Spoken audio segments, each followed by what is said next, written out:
Andrew Tremblay, and this is Lab 1 of Physics 2, the tape experiment. In this experiment, we had two pieces of tape that we would negatively charge, and we would see if we could lift one using just the other and fight the force of gravity by making the top one float.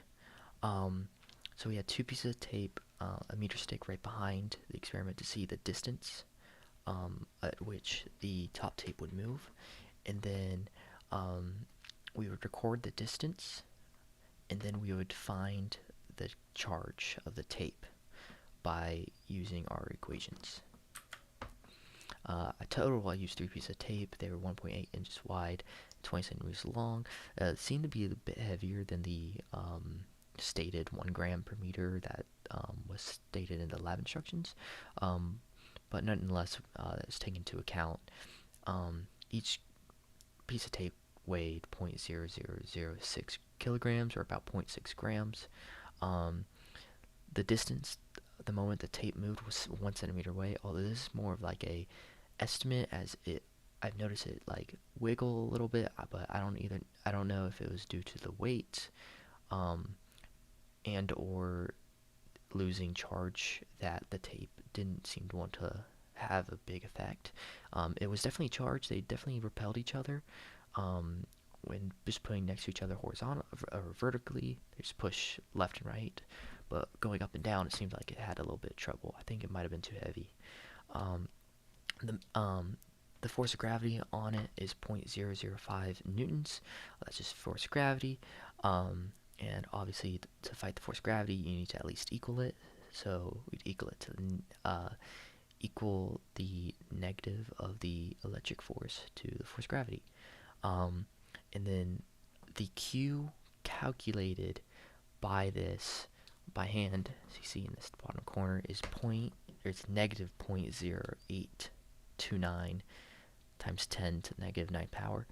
This is negative because we have been told that these are negative charges that we are dealing with. So the coding questions. So after getting Q, we go in here and then see the force that would be applied using the Q that we know.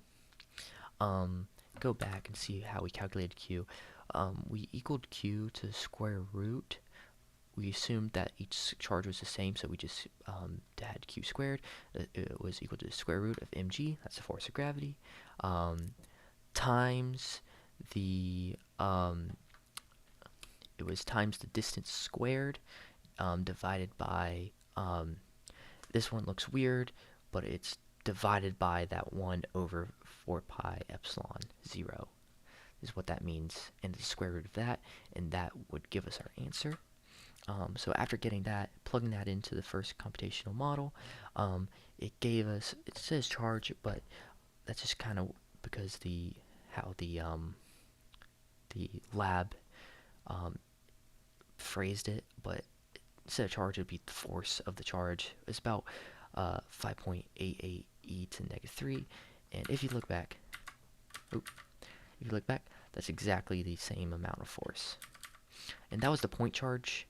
The second model with the line charge gave us a much weaker total force. As you can also see that there is no actual top arrow. There is, but it's really small, and it's hidden under the circles. I'll get to that, why that is later. The assumptions we had to make was first, the point particle was that all the charges were focused into like these only 2 points, and only one location is interacting with one other location. There's no left and right motion or forces, or the up and down components of different charges. Both, we assume that the tapes are completely rigid. They don't have any bend, and they're like always equal distance everywhere from the charges above, and that the masses are identical and charges are identical in both tapes.